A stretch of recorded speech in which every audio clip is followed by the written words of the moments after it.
Hi, this is Lola Laracy. We're doing Girls Pint In tonight. We're a Craft Beer Nation, and I'm here with my friends Ashley Bauer and Victoria Perigin, and we are going to talk about sours. Now, I am not an expert. In fact, I got very confused about what wasn't a sour and what is a sour, although it's kind of getting clear in my head, but of course, by tomorrow I'll forget and have to ask all over again. So, we're going to let Ashley do a lot of the major explaining since, this her job is in beer and she's way more knowledgeable than anyone here ever hopes to be. But let me introduce, oh, I already introduced everybody. All right, so before we get started with the educational part, let's go ahead and talk about just what we're drinking tonight, just, kind of to warm everybody up and kind of, ease into it. Vicky, what are you drinking? I don't have a proper sour, Mm-hmm. but I have Anderson Valley Goza. That is a that completely proper sour. You're doing great. Yeah. So that's I like that. that's my beer tonight. Yep. It's pretty tasty. It's not as salty as some other Gozas, but definitely sour. Pretty Yeah. cool. Do you get the tartness? Oh yeah, definitely tartness. Is it like really like pucker up tartness, or is it just pleasantly citrusy? Pleasantly tart, not pucker up buttercup sour. I've been drinking a lot of Green Flash's Treasure Chest beer because it's the beer they brewed for breast cancer. And we've had 3 events here in Tucson. We have 1 more to go. So I've been drinking a lot of that, and that one's a pucker up. It's not really categorized as a sour, but it should be because it's a pucker up buttercup sour. What are they calling it? A Saison. Yeah, that was actually something I was going to touch on too. Well, yeah, we'll talk about that. So, Vicky, I'm glad it's more of the like light tart because I can drink a light tart beer all night long. I proved that yesterday. The really tart ones, though, I can drink a few sips and it's like I need some water. I'm blind. I'm dying. Help! Where am I? So, but ones like we're going to be talking about, I'm all about it. And what I'm drinking a local beer that I had never had before. It's a Goza, and I am now a fan of Gozas thanks to Ashley. Yay, Goza! Yeah, and the Westbrook Goza, which is delicious. The Westbrook Goza had a lot of salt, which I loved. I just loved feeling that tarty saltness. Now this one does not have the saltiness that I can taste, but it's definitely got the light tart. I mean, I plowed through these like it was juice yesterday. And this is the Growler, Ardwolf Brewery. Nice. They're in my town. They're actually in a neighborhood called San Marco where I used to live. And I went to a birthday party yesterday, and I proved just how much I loved this. I was not in control of my buying purchases any longer. You got drunk on Goza. I sure did. Wow. What's the ABV on that thing? 4.5. That is talent, Lola. I know. Tell me about it. I drank 5 of them. I don't know what happened. I had only planned to drink like a few. Well, I know what happened. I mean, I was there for several hours. I was like there for 4 hours. You had 5 growlers? Oh no. Just just glasses. Okay. No, not 5 growlers. Because that would make a lot more sense. Oh my goodness, I'm in Florida. You'll arrest me. Wasted. No, I would be in the hospital. Oh, I just had 5. I guess they were pints. Just 5 pints, but just 5. That's a lot for me. Yeah. And I drink 2, and I'm like, hey. But I drink 5, and I'm like, I had an epiphany. I'm going to walk you through this process that I just thought up in my head, and it all makes sense. It's true. You can do some of your best thinking after a few beers. Exactly. There you go. Yeah, and unfortunately, I had a hard time articulating that great epiphany. So Next time you're going to have to write it down. yeah, next time I'll write it down or record it or something. Yeah. Or There you go. I'll start a live hangout. There you go. It'll be like an underground, one of those like old, the radio channels they used to have, Yeah. like Freedom, underground college radio, except for I'll be a hangout, and I'll get like 20,000 fans, and only 1,000 of them will be incarcerated. But anyway, so I'm digressing. So you guys are both drinking gozas. Yep. I grabbed a Festina Pesh. Oh, I've seen that one before. I didn't realize that was a sour. Yes, it is, and I don't like peach. I'm just gonna put that out there. But this just has just a touch of peach type character. It's very limited, and therefore I really enjoy it. Okay. Yeah. I had those this summer. Yeah, this one's from this summer. It was in my refrigerator, so I grabbed it. Okay. Now, what's the difference between that kind of sour and like a goza? Just a different style. Sours come in many different styles, much like all the other beer styles. Goza is a style originating from Germany, and the brewing water there was naturally salty, which is where the salt comes from. Okay. These days, brewers back salt it after the brewing process, obviously, but also it was naturally a sour, just because they had lactobacillus in their brewing process. They didn't know about it back then. So it was there on their brewing sticks. So. Okay. It's infected in a good way. Yeah, but it was an accident? Yeah, I mean, they didn't, back then, nobody really purposefully brewed with any sort of yeast, They didn't even know that yeast was, they knew something was going on to do it, but they didn't know what it was, so. Yeah, that didn't really get discovered fully until the 1800s, early 1800s. They just knew that sometimes it was really tart. They didn't know why. Like, something went weird with this one. That's kind of how I explain everything that happened to my life. Something just kind of went weird. I suspect, we can't really all know without going back there, but I suspect that whatever the local cultures were, there's the thing about the brewing stick. Families had a stick that had their own culture on it, so they would use that over and over again. So they had the culture that they used, so they knew what they were going to get roughly. Yeah. So they knew they had something. They were brewing with something. Yeah. They didn't really understand the science of it. Right, and there's a sort of myth out there, which I used to buy into myself, that at one point all beers were sour just because nobody knew, but I think that people knew enough to know what they had done previously to get the flavor that they wanted, and they knew not necessarily I need to be sanitary, but they knew the practices. I guess they kind of figured out what it was they were trying to achieve and kept repeating the process, much like we do today. So I don't think all beer was sour. I mean, maybe at one point, but in this case, in Goza's case, I think that it was sour because that's just what they had. Mm-hmm. That makes sense. Well, and they probably developed a taste for it. I mean, we obviously love it. Yeah, it's wonderful. Berliner Weisses are another German style that's sour, not salty by any measure, but sour. Both of them are with lactobacillus. Okay. You may notice lactobacillus in your yogurt. Yeah. Potentially, if you yogurt. And that was in something else that I drank recently, because y'all were making fun of me because I thought lacto meant lactose. No. Two totally different things. Yep. Yeah. I figured that out. I was like, oh, I don't know. One of the fun things, somewhat unrelated, I was studying last night for my Cicerone exam, and it's well known that in brewing, lactose is an unfermentable. So when I brew a sweet style, I throw in the lactose sugar, and it doesn't get fermented out. So it keeps the sweetness, it keeps the body. Yeah. But lactose isn't unfermentable. I mean, kefir, I don't know how you say it. I'm terrible with pronunciation. But that 99% lactose ferments out. So it's fermentable. It's just not fermentable in beer with Saccharomyces yeast. Okay, and that's why it keeps that milk. Yeah. Okay. Exactly. So, yeah, the Gozas, and then there's the Berliner Weisses from Germany. A lot of the Belgian beers, there's sours. I've got a few examples down here that I picked up. What we Americans normally call a goose. Mm-hmm.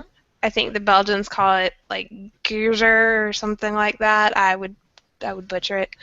But that's sort of a beer that they naturally get all of their bugs from the atmosphere, and they put it in barrels in many cases, and they blend it 1, 2, and 3 years. So, you brew today, you stock it away. You brew 6 months from now, you stock it away. You brew a year from now, you do that several times, and then they end up going and doing a whole blend on the different sours to achieve the flavor that they want. Wow. All right, so they figured That out. takes quite a long time then. Yes, that is why you will not see that style in many American craft breweries, because it takes up real estate in the brewery, and it takes a lot of time, it takes a lot of effort. You don't see a ton of lambics either for that exact same reason. They take up a lot of time. A lambic, 3 years probably before you're going to get what you want. And that costs money, and most brewers would want to charge a little more to make up for it, and most Americans aren't willing to pay extra. They may not understand, why am I paying $9 for this beer? Well, you don't understand. Right. And that's the thing with the sours coming out of breweries today, such as the Gozas, the Berliner Weisses. The Festina Pesches, they're kind of a rapid turnaround sour. They're usually lower ABV. A lot of times they're hot side soured, meaning they sour it before they do the boil, and that way it prevents the bugs from getting into the brewery. Oh, that's a good idea. Yeah, because once you do the boil, you essentially kill off all the bugs, and then you've already got your sour, so it stays with it throughout the process. But no bugs to infect your equipment and make all of your beer sour, and in many cases unpleasant. Well, and that's a big consideration. I've read that, if you do a sour, you tend to keep its own equipment because you don't want to use that equipment for an ale because you're going to have a sour ale. Yes, and if you're not trying to sour, a lot of times it won't be a good sour, even though maybe it would be, it's probably not going to be. It's going to be fun. It's probably going to be bad. Yeah. So when you do that kind of souring, pitching the bugs, when I say the bugs, I mean things like lactobacillus, which I've already talked about, pediococcus, and Brettanomyces. And one note I would like to add here is Brettanomyces. People are like, oh, it's a Brett beer, therefore it must be sour. They're like, wait, this isn't sour.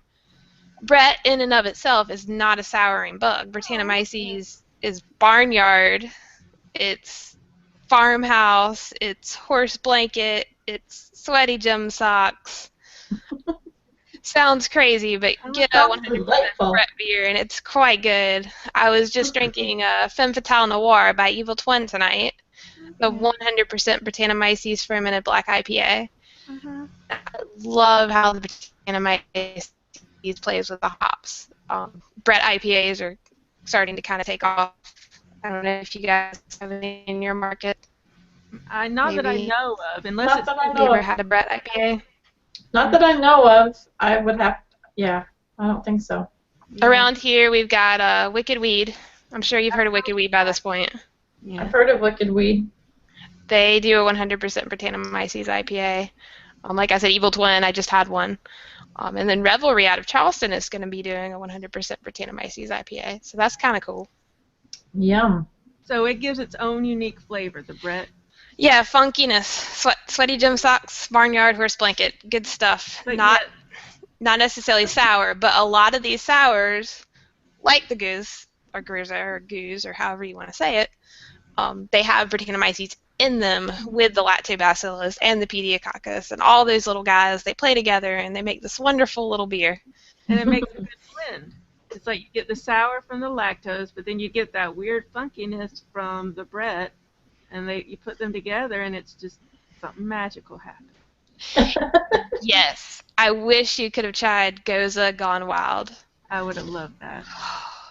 Westbrook Goza, Stillwater collaboration. So they take the Westbrook Goza, then they throw in some hops, then they throw in some Brettanomyces. There's clearly some lactobacillus in there from the Goza. And, I mean, lactose is already in there with Goza. Oh my God, it was amazing. That would have been really good. That sounds yummy. My favorite Goza is the Steel. Here goes nothing. Here goes a nothing. I need to try that one. Delicious. I have not had that one. I'm trying to collect all the Gozas. I don't know if it's bottled. I think it's only on tap. Well, I'm just going to have to fly out there. You're going to have to make a sour tour. There you go. You could call it Sour Tower, but spell it Tour. Or Sour Sour Tower. That's the name of it. See, you both said you hadn't really been familiar with sours very long. How long? Like when was your first sour? I probably started trying them more this summer. My friend Sarah has gotten me kind of to try them more than I normally would. And so I've had a few, and I guess I like them. They're not my favorite style, but they grow on you after a while. Haha, they grow on you. Like All those bugs. all the bread and the lactose just crawl all over you and Yep. suck up your taste buds until they belong to them. Yeah. There's a local brewery here that's brewing a sour, Borderland Citrana, and that's going to be the next one that they can. Oh, So Citrana. I'm pretty excited about that. That would be cool. Pretty yummy sour. Man, I sense a beer trade. How long have you been drinking sours, Lola? Well, I've always loved lambics. You know, the creek and the other one, the raspberry or whatever. Yeah, the framboise. I've always loved those. But I understand that a lot of people are like, that's girly stuff, that's not the real thing. But that's how some people in Belgium drink it. There's nothing wrong with that. I love that thing. That's like my favorite thing. I mean, that used to be my favorite thing. That was like, it's my birthday. Well, I'm going to spend $12 on a big old bottle of framboise. That was my thing. Now I've branched out a little bit more, and I only just started drinking a variety of them recently with the Westbrook that you sent me, and I had the Anderson Valley. So I'm just really starting to understand what they are and, trying them. So you love stouts, right?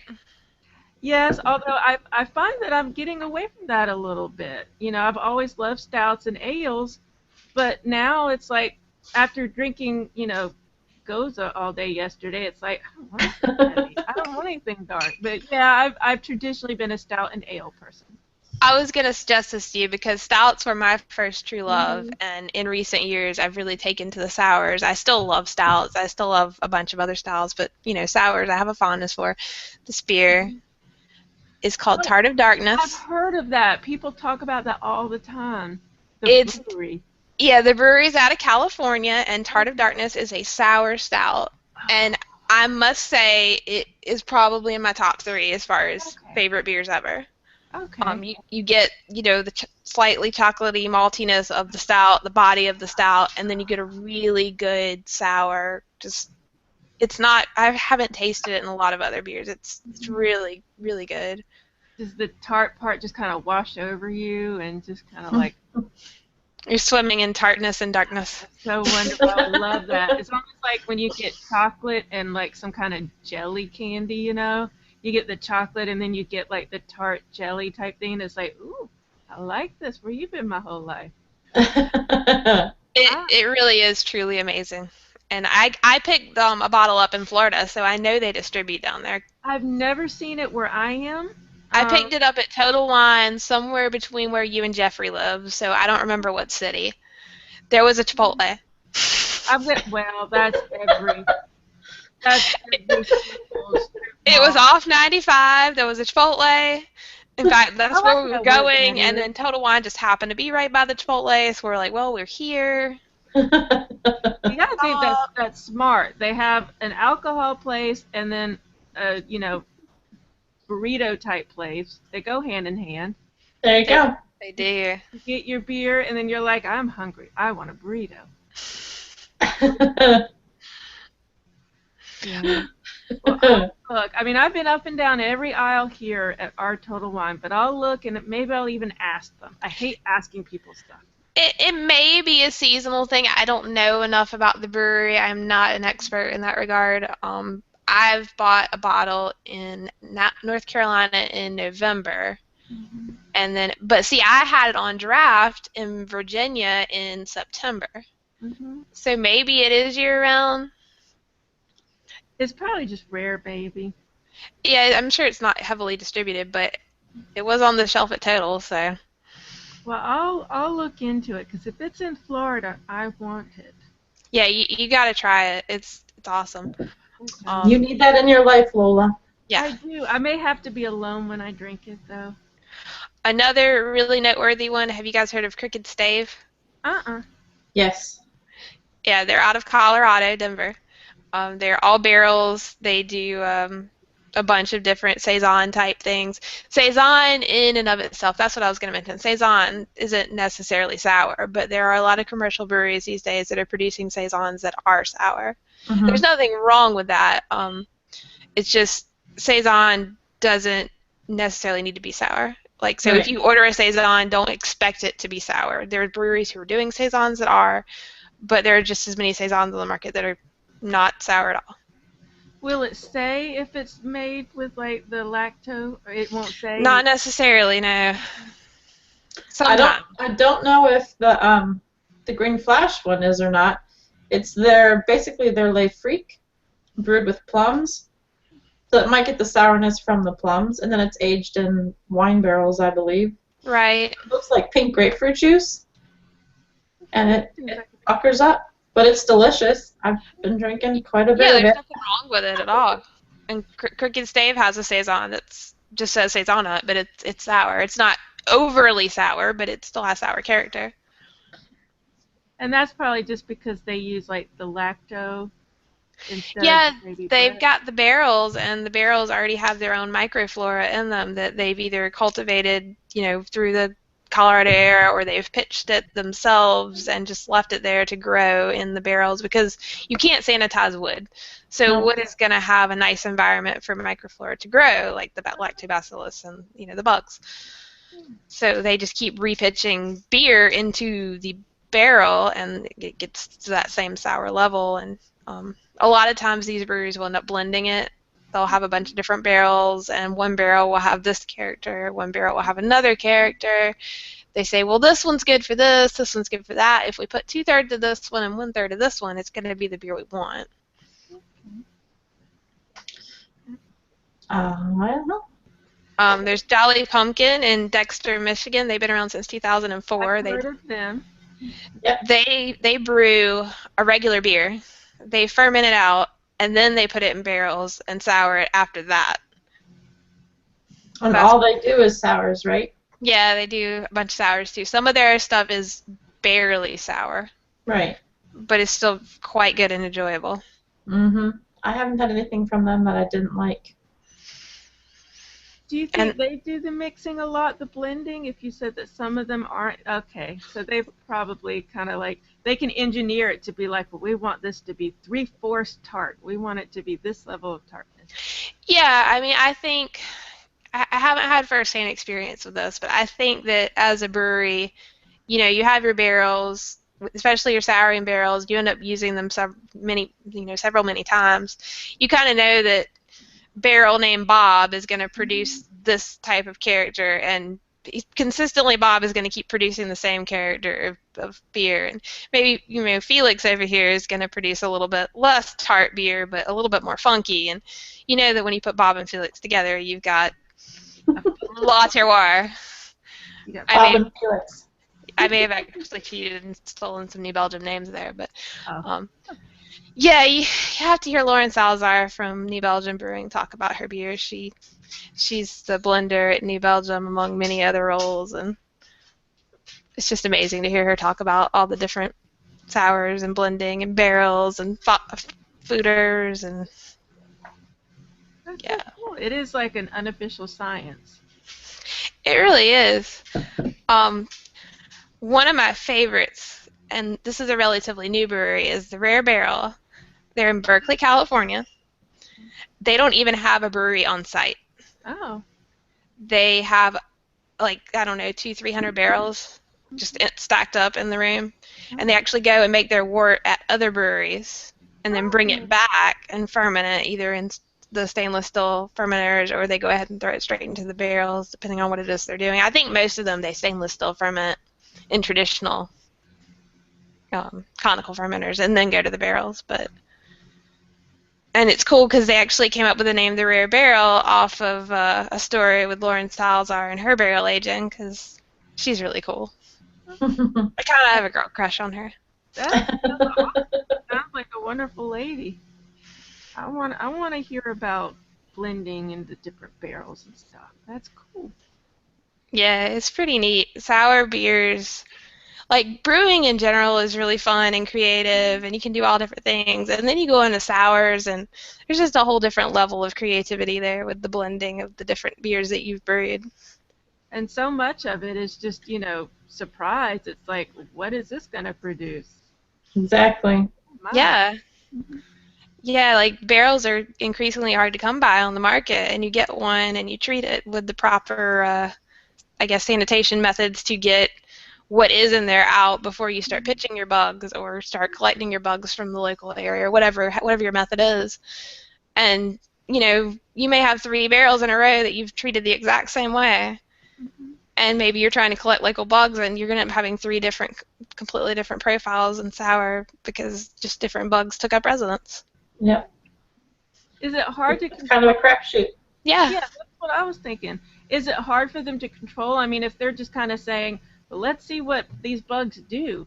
Is it hard to control from one like barrel to the next? Is it hard to have a consistent product? I think that it's hard on some levels, especially in the smaller batches. Mhm. But it sounds to me, and again, I have no firsthand experience, this is just me listening to other people talk about it.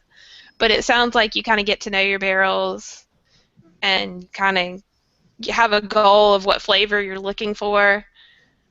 And then you take the beer and you taste it and you figure out what you need to blend to get where you're looking for.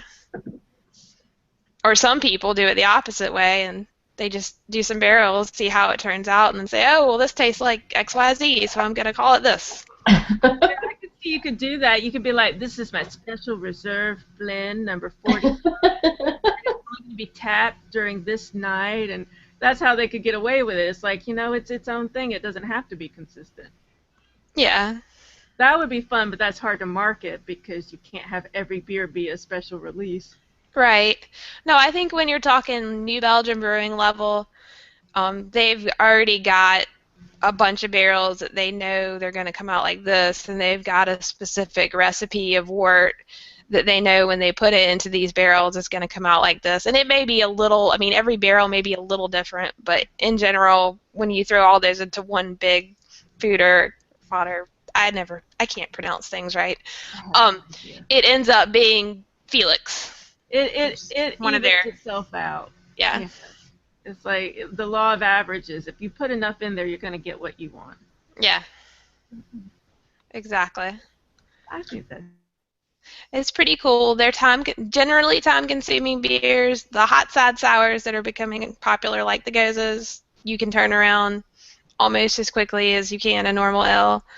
But the other ones that they actually pitch the bugs in fermentation can take, 3 months, 6 months, a year, 3 years, more. Mm-hmm. And so that's why you won't see as many of those in the American craft beer breweries because I mean, we've got to turn stuff to make a profit. You can't just brew a bunch of beer and sit on it for 3 years. Investors aren't going to like that. Distributors aren't going to like that. No. Consumers often aren't going to like that. Right. They want their beers now. Yeah, I mean, I don't see too many breweries saying, I really want to be a lambic brewery in America, so I'm going to spend, $500,000 on this stuff and then collect a paycheck in 3 years. Nope. Yeah. That's why most of the lambics I see in Total Wine are actually from, Belgium or wherever, Europe. Very well established breweries. People who've been doing it for a long time. And they know how to make money off of it. They do. I mean, and the funny thing is, prior to the craft beer revolution here in America, several of those places were starting to go under. Ooh. And if it weren't for all of us kind of picking it back up and making it popular and trendy, and there was a time when Cantillon sat on the shelves here in Columbia, South Carolina, because nobody knew what Cantillon was. Oh my goodness.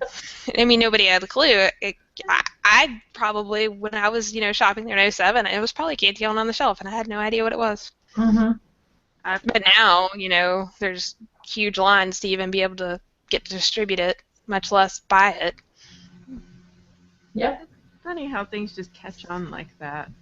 It's true, and I mean, the The general feeling in the industry is sour is the next big thing. It feels like it's grown 3, 4, 5 times every year over the past couple of years. I remember in '09 when I get into this and hardly anybody even knew what a sour was. Mhm. There I were didn't know. very few on the shelves.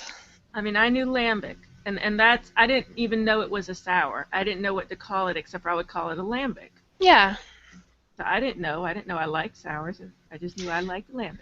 right. And now there's just so many different ones. I'm sure you've had the Duchess. I Yep. don't think I have.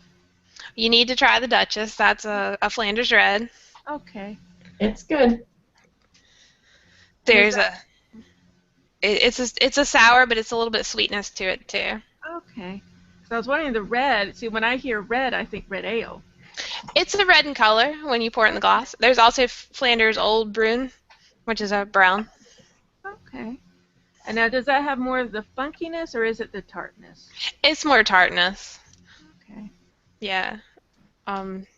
Generally, your funkiness is going to be the Goozers, the lambics, especially the straight lambics, not necessarily the fruit lambics, will have a little bit of funk. I feel like I'm forgetting a style. Someone should comment if they're watching us. I said they can ask questions, but I don't know where everybody is. Berliner Weiss, Flanders Red, Flanders Old Brune, Goozer, Lambic fruited, and Lambic unfruited. I guess that's it. I mean, there's other styles, like a Gratzen, which is a sour, smoky wheat beer, I think. Yeah. I've only had one example of it. I did not care for it at all. I'm going to try it again. Smoky sour doesn't sound appealing. It's what I thought when I had it, but it was 2010, so I'm willing to try it again. Yeah. But that's another classic German style.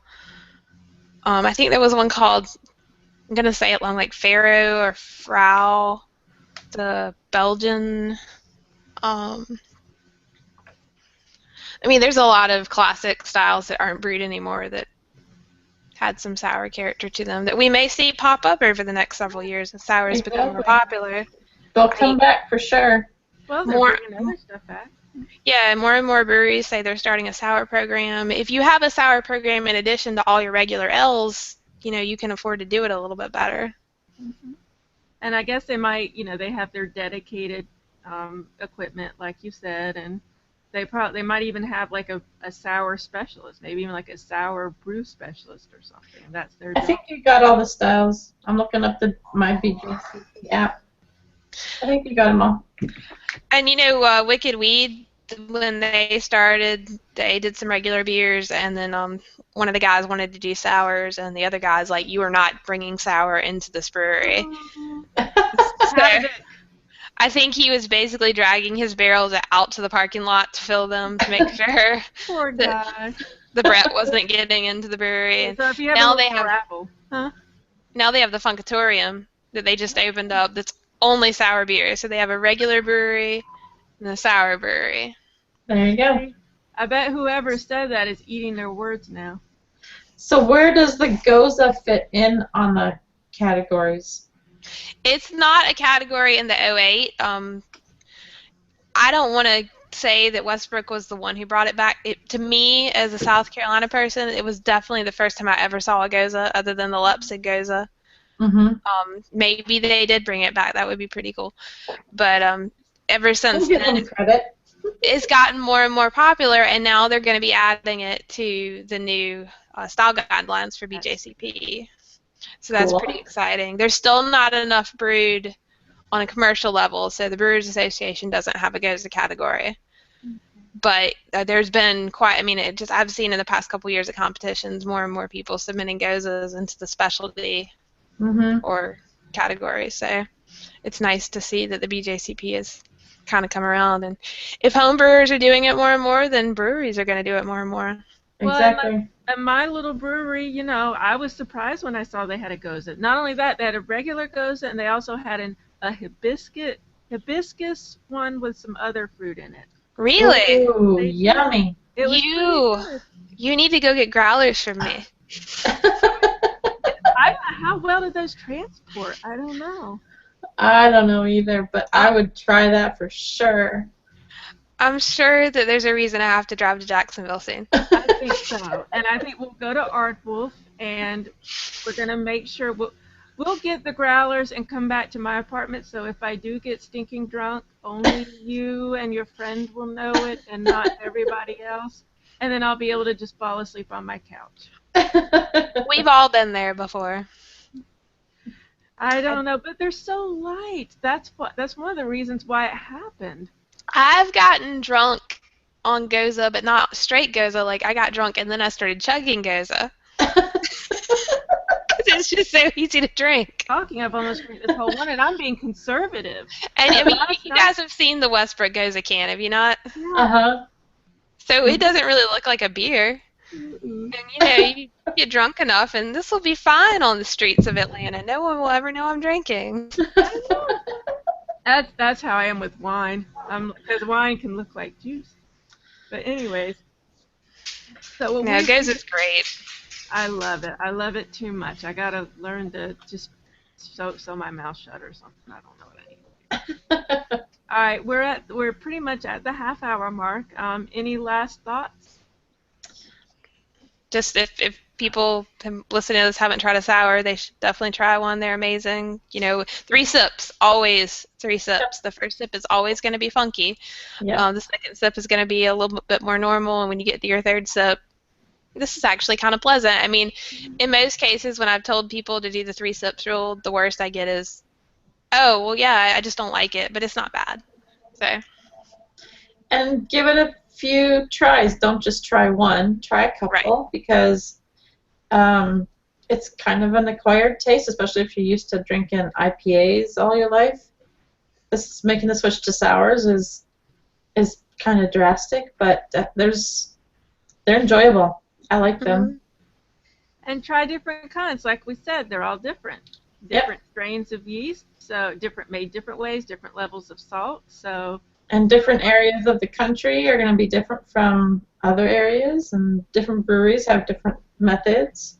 Definitely. Everybody has a different method. That's the funny thing. We were talking about the one brewery who refuses to have sours in their brewery, Russian River. We all know Russian River. Vinny brews the Pliny the Elder in the same place he does supplication and consecration, and he just knows what he's doing, and there's no cross-contamination, so it can be done. Yeah. Well, you just have to be vigilant, I guess. Mm-hmm. Really know what you're doing. Exactly. All right. Well, we're going to call this a night. If you'd like to see more Craft Beer Nation, you can go to our website, which is craftbeernation.org.